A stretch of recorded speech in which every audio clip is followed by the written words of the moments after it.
What we really tried to create with Serendipitous Rebel over the last 2 years is this coaching and consulting model that really took all of the things that we've loved about previous iterations of our business. Welcome to Purposeful Podcasting. I'm Wendy. And I'm Krystal. This podcast is meant to share how we and other entrepreneurs bring together purpose and passion to leverage profit in our businesses. We are shining a light on adventure-loving, purpose-driven, action-minded, authentic, and rebellious entrepreneurs. Just like us. So join us as we talk about business and life and everything in between.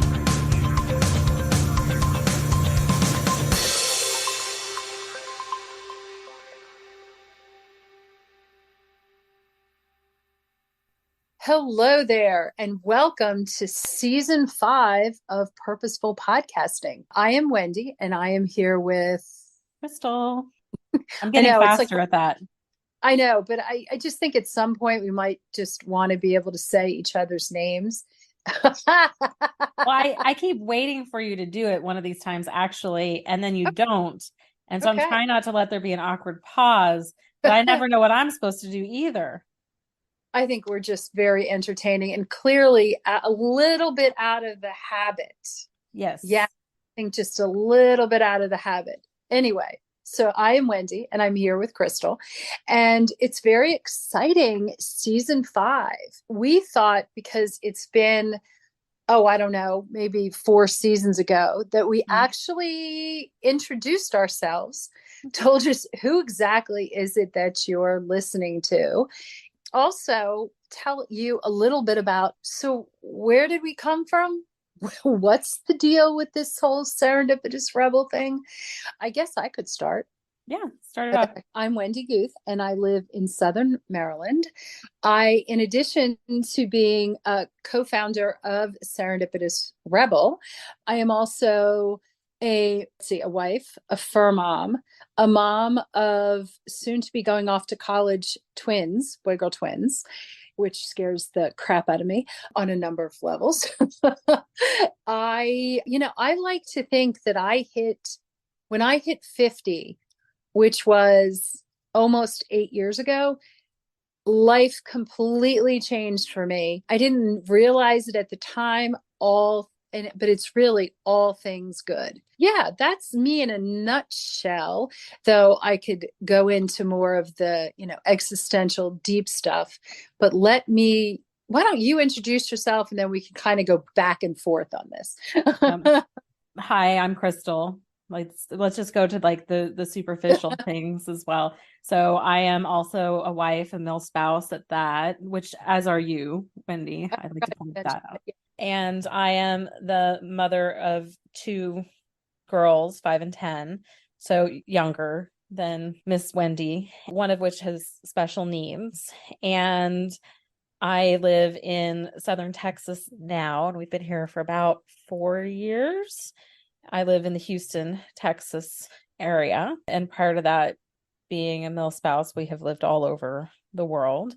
I am also a fur mom to a doodle named Severus. I'm also a Harry Potter fan. He is a doodle. I didn't mention that I'm like a 12-year-old boy sometimes. True that. Humor is very important to the both of us. Yeah. And I also could go on to a lot of the other existential things. And I think that's what this episode is a little bit about, are the pivots that kind of got us here. And what brought us to Serendipitous Rebel, and then why does that matter to you guys? Because I think a lot of people, when you're hiring coaches, when you hire people to work with you, it's, who are you? Tell me about your background, and how can you help me? What can you do for me?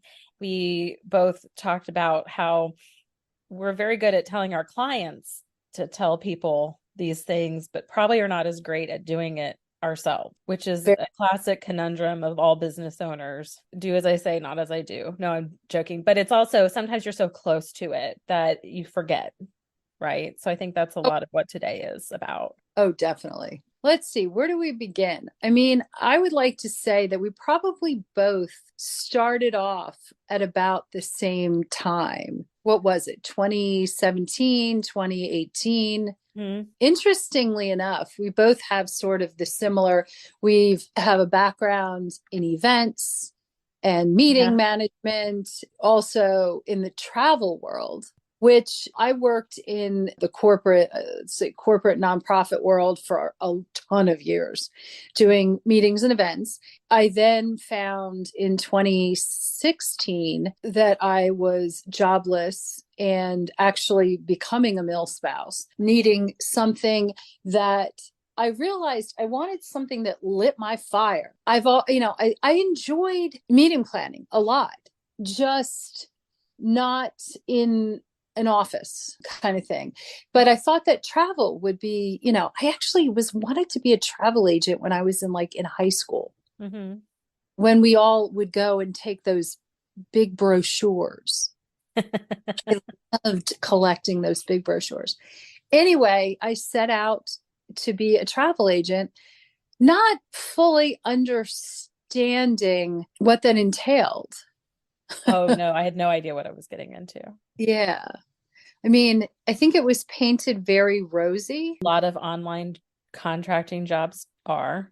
Yes, that's very, very, very true. And I wanted something that wasn't just booking travel. And Rebel on the Go was born, and it was all about transformational travel and creating transformation. Actually, it's really creating transformation in your life through travel. It was interesting because at the time, mentors and coaches tried to steer me away from that. I listened and sort of steered away from that. It wasn't, and it was, I guess, it's one of those, is your heart in it? Is this what you want to do? And for me, I guess it was, we were overseas as well. So it was a very unique situation. But, my next pivot is right around pandemic time.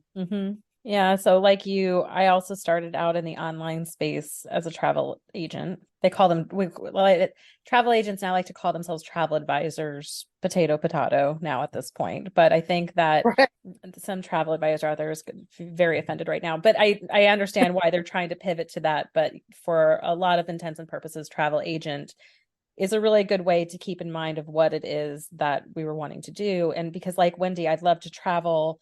I lived overseas. I was everybody's go-to person for Europe travel questions and things like this. So I thought I could make a business out of this. And at the time, like I said, we were a military family. We moved 7 times in 11 years. Oh, wow. And it was crazy. And I had a special needs child. And so working a traditional 9 to 5 did not fit for me. It just was not feasible. By the time we would get settled in somewhere long enough to find a job, we would be back up and moving again. And then having a daughter that had all of these different appointments, I was really looking for a work from home job position. And I don't even quite remember how I came across the travel advisor idea. I think I saw somebody do an interview in, I think, a milpouse magazine about it, and had reached out to this person and then eventually ended up joining their host agency to learn how to do this. But like you, I don't feel like I knew quite what I was getting myself into at the time. But here I was, a brand new business owner for the very first time in the space, trying to understand all of these things. And you learn really quickly in that space. And I do not care what you're selling at that point. I was a service provider. I was selling something online and I had my own business. And I don't care what you're doing in the online space, whether it's selling travel or selling web design or social media management or life coaching or relationship coaching, the business foundations and fundamentals are the same. You need to market your business. You need to know your finances. You are a business owner. And that was very overwhelming for me on the outset. It's interesting to me because my father was an entrepreneur. He was a business owner. He owned a brick and mortar grocery store. I've always grown up with an understanding of business. I also have a degree from George Washington University in business. I've had an understanding, but actually the online space is very different. Mm-hmm. How the ecosystem within that world works is very, very different. It takes some getting used to and some understanding and some tweaking and flexibility. And I think I learned pretty quickly that a lot of what the travel wasn't really, it's like, oh, you're an entrepreneur, but you're not completely, because generally you're tied to like a host agency, or you're tied to someone else and who handles a lot of the back end stuff. And thinking about that, that's actually really not a bad thing. No. At all. And in some ways, you're not making a lot of the decisions yourself. I wanted to do something very unique and very different. Mm-hmm. And very maybe out there. I wanted to really bring in my experience doing retreats and events and the travel piece of it. What about, interestingly, and just sort of segueing along in my story, it's just, and this was something I really sat down during the pandemic, and you and I had connected. It was actually before the pandemic. Yeah, we were teaching at a summit together. Yeah. And we did a bunch of summits, and those were fun. I liked doing summits. I do too. And I think we kind of got thrown into the mix because both of our specialties in travel were group travel. We kind of did things in a lot of ways the same, but in some ways kind of came at it differently. My specialty was girlfriend getaways. Yours was more focused into the transformational space, but I think our audiences really overlapped. And so I think we taught that class together first and became friends, dare I say. Yeah, I know. That's very funny. I think that we, along with a third person, I think we've read the writing on the wall a bit here, that something is happening, which turned out to be the pandemic. Something is happening, and it's not necessarily good. No, it's not sustainable was the big piece, I think. Yeah. That went on it. And I think at the time you were doing certifications in coaching. Mm-hmm. And I was teaching marketing at my host agency because that was my previous background, in addition to events and things like that. It's what I went to school for. I had a degree in journalism and marketing. I found that there are different things in your business when you work on it. We all will find different things that come natural to us. Okay. For some of us, it's the content creation. For some of us, it's the goal setting. For some of us, it's the numbers and the data. And for me, it was marketing. Not only did that come easy to me, but it also came easy to me to look at other people in our host agency, whether they were Disney travel agents or special needs travel agents or things like that, to really look at their business and go, oh, I think this is what you're doing wrong. Right. For all intents and purposes. And this is how you can do it better. Yeah. And really started to understand. And like Wendy said, owning a brick and mortar difference is very different than running a small business online as a digital entrepreneur. There are a lot of nuances and things that are very different in the way we operate, in the way we work in the online space. And it's even different now in 2023 than it was in 2019 when we started working together, and in 2020 when we really started working together and doing different things. That whole landscape has changed dramatically just in the last 3 years. It was starting to kind of lean in and understand and look at all of the different nuances and things that were going on and different tactics that were out there, and started to understand what's working for people, what does not work for people. And that was something that I could do. And so we kind of took our gifts around that into one of the first pivots, which was to do a membership program. And this was still within the travel space. Yeah. You know, that was actually during the pandemic. Yes, it was the height of it. Oh boy. And I have to say that I'll just put it out there, doing a membership program is one of the more challenging things, because unless you have either very high ticket or very high volume, it is you spin your wheels and trying to get traction to scale. Did I just give that whole piece away? So sorry. It's true. And it's kind of one of those, hindsight being 2020. Mm-hmm. I think that at the time that we were starting this, I didn't have the certifications I have now and the knowledge I have now. And I think it's kind of one of those, if older, wiser me could go back and mentor younger, more naive me, we would have come to a different conclusion here.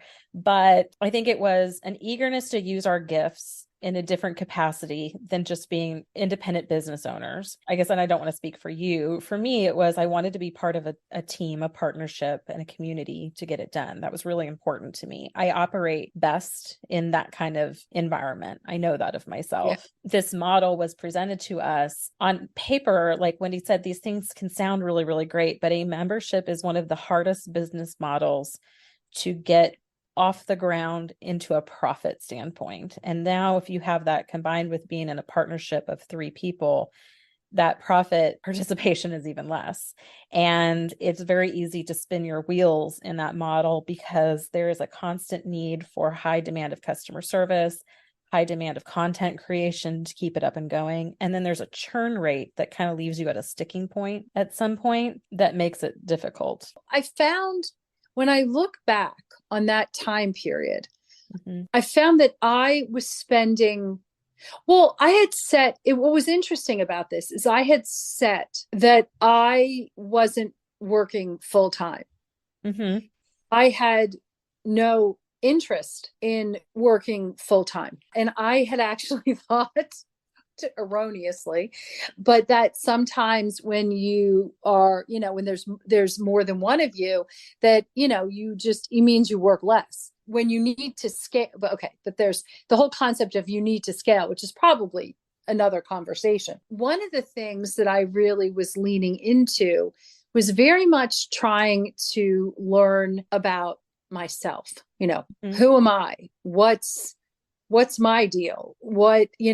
And at the point in my life, what makes me happy? What's my purpose? And I don't think I really had focused a lot of time and energy on purpose until we got together. And my whole thing was to work on really content in terms of, it was supposedly mindset, which since then I'm not necessarily crazy about calling it that, but just a lot of the inner work that has to be done regardless of what kind of an entrepreneur you are. And I did a lot of that work on myself, which I think on me. That's always true and good. Yes. Well, and I didn't mean to interrupt you, but she did, because when she was developing all these programs and she was going through all of her certifications, and I'm going to toot Wendy's horn here because she's really, really brilliant. She was creating these programs through Rebel on the Go, through her coaching program. And she had programs called Rebel Ready and things like that. And she let me go through all of those things with her. And they were all focused on these foundational things of, what is your purpose? What are you doing? And so while simultaneously she's going through this work and she's having me go through this work, I think we're having the same aha moment. Yeah, I think it was. Yeah, I think that there was, and I won't speak for you on this, but there were a number of aha moments. Really, the whole concept of alignment and harmony and balance and all of those things really came out and sort of jumped out and was like, wait a second, what is it I want to do? And everything came to a head. I think what was interesting about this is that we never had conversations like sidebar conversations. No. All of a sudden, about 2 years ago, we had like a conversation. It's like, oh, I feel this way. Oh, I feel this way. Oh, really? I had no idea. I thought it was just me. And in that it was, hey, I feel like what we're doing is not fulfilling the thing I wanted it to fulfill. Right. And what we are doing, I felt like I was spinning my wheels on the back end of it. And I think we realized very quickly that when we had started this membership business and that initial business model, it was with these like very big, audacious goals in mind, which there's nothing wrong with big, audacious goals. Have your big goals, do what you need to do. There is a reality to it as you learn as a business owner of, okay, there's some backwards planning that has to take into effect. And then there's the foundational questions that Wendy was really asking me in coaching on the side. And the question was, all right, what do you want to be? Is that in alignment with the goal, this big audacious goal that you had set? And is the thing that you're doing right now actually in service of that thing that you want to be or the thing that you want to do? It was mind-blowing to me when it was laid out that way. At that point, I realized, well, actually, I think it was like I could work, and actually it really came down to working harder. I can work harder. I can commit more energy, more time, more of my emotional resources into something that wasn't in my heart. And it turns out, I don't think it ever was in my heart. One of the things that I learned is that for me, I want to be a lifestyle entrepreneur. I don't have desires to be, the next Elon Musk. It's not what I want. It doesn't fit into my own mold. And what I want to do, is create a community, be a thought leader, things of that nature that are really fit more into, what my family and I need right now. So working more, which just felt like spinning my wheels and contrary to what I wanted. It was just, well, what is it that I want? Okay. I want to coach. I want to inspire. I want to do a podcast. I want to do things that, it turns out I work a lot more now than I did then, but it doesn't feel that way at all. I think that's like super important and required a little bit of pain to get there. Because I think we were talking on Voxer about this before we recorded this episode. And I think I left you a message along the lines that said, I think the biggest lesson that I had from that experience was that it was out of alignment in all of the wrong ways. It's because it was a buy-in to something for the wrong reasons, which was money. It was the need to distract myself from a pandemic and from other things going on. And it was not rooted into my core purpose or bigger picture of what I want to do. The model was not realistic at all. It was out of alignment with like what you had said. Knowing how many hours I can commit a week or that I want to commit a week. And because enough, alternatively, I work less now than I was at that time and I make more money than I was doing at that time. And I think it's because when we closed that business down and when we started up Serendipitous Rebel, which kind of leads us in here today, like you said, we kind of did list out like, what is it that we want to be and what is it that we want to do? And we were in complete agreement. Coaching, yes. Podcast, yes. Lifestyle entrepreneur, yes. Yeah. What is the real priority? Yes. Masterminding, yes. Oh, hell to the yes to that. And I didn't mean to cut you off, but I remember it was January, like almost 2 years, it'll be 2 years in January, where, I was sitting in my sunroom and we were on this long call. It was like our virtual retreat kind of thing where we sat down and we really drilled into, and actually it's funny though, because I'm right now looking at the document that I kind of created for myself out of that, where and it still holds true. We made sure that we had our strengths nailed down. We, went over values and skills and drum beats and all of these things that have evolved in some way or another since then. But to the large extent hold true. That's been, I think super helpful, because this and it's, and we were talking about a client today, and I just thought about it, that we did all this foundational work so that we planted our roots, so that when we decide to sway with different ideas, or what is it, demon babies? Yes. Yes. Yeah. Demon babies, which are future ideas that need to be backburnered, because otherwise they will take over our lives. But even when those things come up, we have these foundational roots in place that it gives us a very wide swing. And I think that is like so very important as we, evolve and grow. But I think that these are also just really super valuable, lessons for anyone. It's like learn from I'm not going to say mistakes, because I don't believe in mistakes per se. I believe that everything is sort of a learning experience, and you live and learn and move on. You live and learn and move on. I've been thinking a lot about that. And I will say that the painful hard work that we did in the beginning about who are we as individuals, in terms of the business, what do we want out of this? What is our runway? Even who is our like corporate square squad? All of these things were really important to set in place. So it's funny, because we talk about most of these things, if not all of them. And we talk about them because I think I know I truly believe it. I think you truly believe it. And because we live this shit. Because you start to see success leaves clues.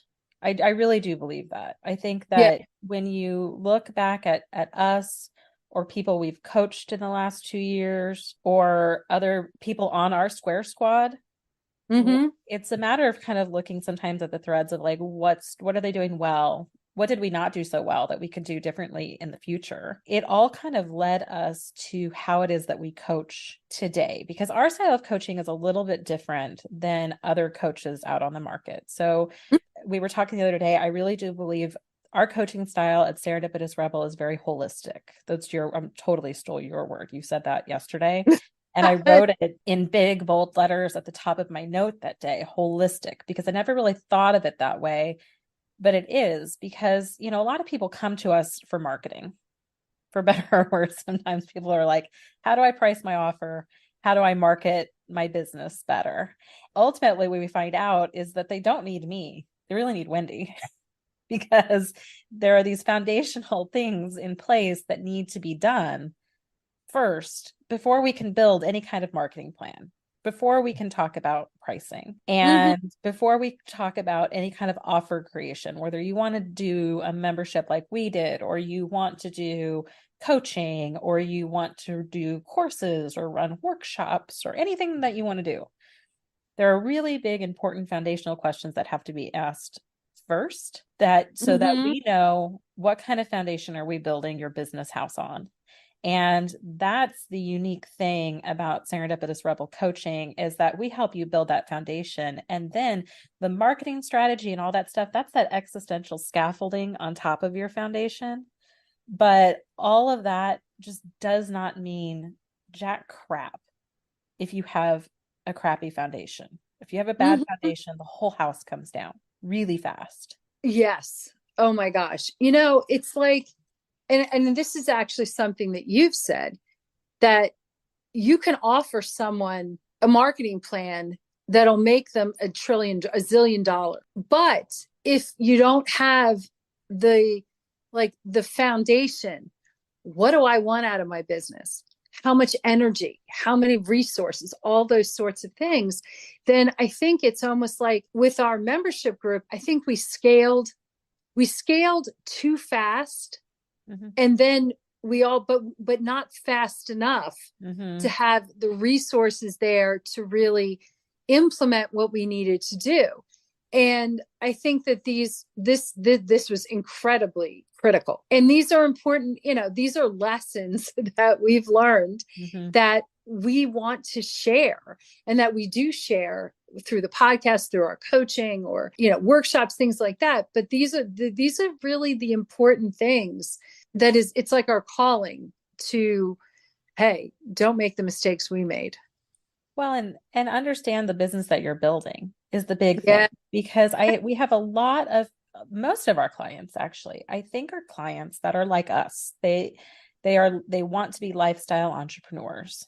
And the problem with so many things in the online space, okay, is that there are a lot of promises of like, we can build a 7-figure business and only work 5 hours a week.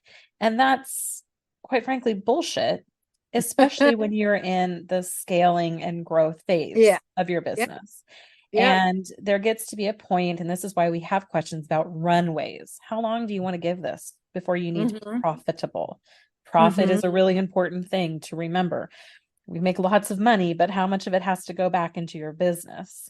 How much are you actually paying yourself at the end of the day? And then how many hours do you want to work to get there? And it's that resources of energy and time that I don't think people factor in enough in their business. And that, again, is all part of that foundational work, because I have a lot of clients that want to make $100,000 a year or $60,000 a year. Let's say 100, because that's a nice clean number. And I like nice clean numbers for examples, because I don't math. That's what we have a bookkeeper for. If I want to make $100,000 a year, the fact of the matter is I need to bring $200,000 into my business to make that salary. There are taxes and fees and other things that have to be factored into that conversation. And then, so now to say, okay, if I need to make $200,000 a year, but I only want to work 10 hours a week and I'm selling coaching for $100 an hour, all of a sudden you have a math problem, problem. And so a lot of, I feel like our job as coaches / consultants in that moment is to really open people's eyes that, okay, maybe we need to adjust your pricing, because you can do that if you want to have, a $5,000 coaching slot, or you can do that if you increase your hours and increase your volume, or we have other streams of revenue. And this is where we start going into planning to kind of build that big picture, that scaffolding. That foundational piece really needs to be answered first. And then how do you do it in a way that you can savor your life along the way? Exactly. And it's interesting. You bring up savor. I had a really hard time during the pandemic. I mean, I know most of us did. I had just been living overseas in a very isolated place and had so many dreams and aspirations, and was going to do a shit ton of traveling. I was actually booked like March, April, May, so much traveling. And what happens when you can't do that? It was really actually and that's when I was trying to think because I can. I did a speaker series, Because I Can, a powerful guide to creating the life you want. And it was designed for women. And what I was trying to show is that there are so many different ways, including travel, that you can create change, create impact, and also inspire people. And I interviewed I think it was 21. So it was over there was 3 interviews over 3 interviews a day over 7 days on all sorts of different topics. And it culminated with, hey, let's all go on a backroads adventure and let's bike from Santa Fe to Taos. And oh my gosh, I was so unbelievably excited, and we slammed into a pandemic. Yep. Gosh. But all of that just put so many ideas into my head. And, I am, I guess, very fortunate that one of my strengths, actually one of my top strengths, is my love of learning. And if I am not learning, then I am in a ball in a corner somewhere, blah, blah, blah, blah, blah, blah, which is never a good look. Yeah. And it was also, oh my God, it was reading Atomic Habits and So taking my good. dog out, taking Pebbles. Where is Pebbles? Anyway, taking Pebbles. I started the habit. Oh, and I started How Wendy Dreams, which was like, where does my mind wander when I can't travel? And all of these things really led to the creation of Savor. And it took me a good 6 months to come up with Savor, which is really an acronym for stepping out of your comfort zone, aligning your passions and interests. And this is where I get all fucked up and I can't believe it. No, venturing under your own power, building your community, really leaning into self-care, and then ritualizing your gratitude and celebration. I found that it has become like a little bit of a lifesaver for me. And I think for others who have journeyed down this path as well. But maybe we'll save that for another story as well. So I know we're going to do another podcast episode just on the Savor model in Serendipitous Rebel. So I will leave you on pins and needles for all of that. But suffice it to say that we use the Savor model in our coaching and in our own lives now. Everything kind of comes back to that. And so much of it, what we do with our business owners as coaches is really encouraging them on how to savor their life, because it's not just enough to endure business or endure life. We want you to savor it. And so many of the foundational work and foundational questions that we ask of clients, because like Wendy said, I can write you a marketing strategy that will shoot you to the moon. I can do that. I can write it up today if you want. You need to do this. These are the objectives. These are the tactics. We can go through and give you all that. The problem is that if I give you that, but we don't know those other foundational pieces beforehand, very high chance you won't ever do a damn thing in that strategy book. Very high likelihood that you will hate every single minute of that business that you create, because of the fact that you didn't want to go to the moon. You wanted to go to Tampa or something else innocuous. You didn't want, and it's the hard truth of online business. And I wish it didn't have to be. And it's a hard truth for us that try to do this as side hustles. It's a hard truth I had to come to terms with when I was trying to juggle multiple businesses. At one point, we have limited bandwidth to get done what we want to get done. That's why that same basket of laundry has been sitting over there in the corner of my house 4 days. It's not a priority, so it's not gotten folded. It probably won't get folded today either.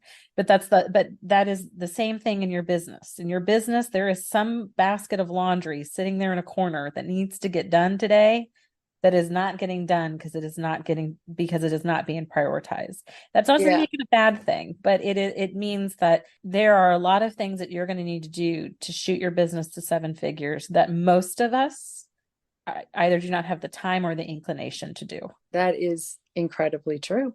And so we need to stop adopting tactics or buying into things encouraging us to do so, because really what we're doing is we are pissing away money on tactics or solutions or things like that aren't going to do anything for us. You can do all the reels all the live long day, but if you don't have these other solid foundational pieces in place to back them up, that strategy is not going to work for you. And it may take a lot of pain and, the blood, sweat, and the tears for you to find that out.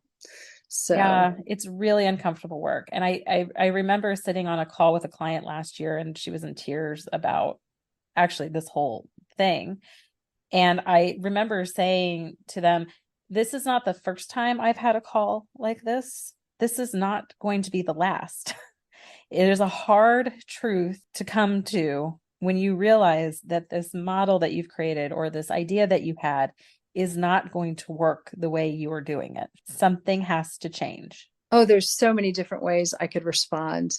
Because because I just rambled forever. As someone who loves to learn and someone who loves to share the learning, it's like I love to save people the pain and sometimes the pain and the torture that comes with, hey, let me tell you what I went through so you don't have to, kind of thing. But I also realize that one of the things I think that is important as a coach is what I call shortening the speed bump, or turning something from a mountain into a molehill into just a little speed bump, and shortening the amount of time it takes to get from, oh, that may not, oh, that's such a fabulous idea. Oh my God, maybe not. Okay, let's try something else. And shortening the amount of time for you to learn. I guess that is what it is. I love that. I think we are really able to do that. And I don't mean to sound, no, actually, I mean to sound just the way it sounds, that I think that's something we're really good at. I think we're really good at giving clients perspective and giving clients that 360 view, because when you're in a business, actually it was so funny. I was in a text thread with somebody last week and it was about SEO, just a total sidebar. And they were asking me what it is that we were doing. And because I'm working on SEO optimization in our own business, she was asking one really good questions to get the answer out of me. And I said, it is amazing how I could do this for clients, but cannot do it for myself. She said, none of us can do this for ourselves. Exactly. We are too close to our own shit, basically. Yeah. And I said, oh, that's why we hire coaches. Exactly. Well, that's exactly right. I mean, how many marketers have any of us heard who say, I can't market my own shit? Well, that's right. Because that's just how it is. Yeah, and so it is. Yep. It's hard to like step outside of it because you're too close to it. You're too close to it. And so you need the coaching, or you need, we have coaches that we hire. We have square squads that we bounce ideas off of all of the time. And that's why it's so important. And so what we really tried to create with Serendipitous Rebel over the last 2 years is this coaching and consulting model that really took all of the things that we've loved about previous iterations of our business. And I love that you said it. I agree. It was not past mistakes. I'd like to think of them as chapters in our story, past things that we have done. What did we really love from that? We loved the travel opportunities. We knew we loved the group aspect, the creating the community, the podcasting, working with clients to watch them transform in their business. And how can we take that into a model here at Serendipitous Rebel that really supports the model that would help sustain the lifestyle that we want, while taking all of that collective wisdom and stuff we have learned along the way? Because since that time, I've become a certified master marketer. I've done a lot of different things. I dare I even ask you to list off all of the things you're certified in now, or have done courses on? You really don't want me to do that. I kind of do, though, or at least like take a stab, because I like trying to remember them. Let's do the highlights. Okay. I am a certified business coach and consultant, certified life story coach, certified goals success coach, certified realizing resilience coach. I'm a practitioner of positive psychology with an emphasis on values and strengths. I also am a Dare to Lead trained professional. Yeah. And there's a couple more that I'm finishing up that shall remain nameless until they are actually finished.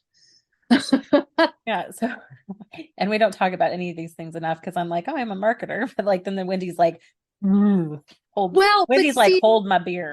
Yeah, but see, the interesting thing is, it's like, no, you're not just a marketer. You've gone through a very intense, detailed, actually really good certification program that our business wouldn't be where it is. I don't market. Okay. We know this. And it's really never a good idea, oh, Wendy, you can take over. No. We're lucky if we get, anyway, me to do posts once in a while.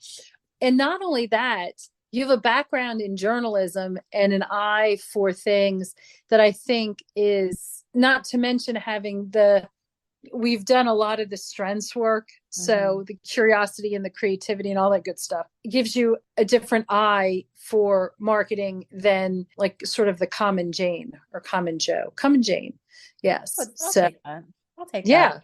But I think that's what makes our business unique is we take all of these things that you do and all of these great things that I do, and we kind of give that enmeshed combined wisdom to clients in what they do with, again, this idea of savor and how do you create those very important foundational pieces so we can give you this very great business model and marketing strategy and things like that to make you not just successful, but so that you can enjoy the process along the way.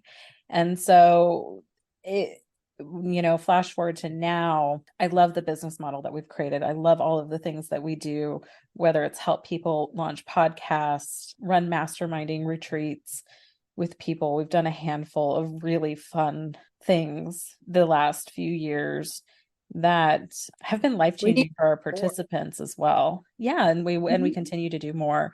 And then I love the clients that we work with. They are so unique and interesting in their own ways. And then watching them grow their businesses and change. I need to get on some case study work, but I think it's really interesting to watch iterations of people go through things. And like, as you had pointed out, our most successful clients are the people that really do buy into the foundational work that we push them into. And then the ones that don't constantly are circling back to the same issue over and over again.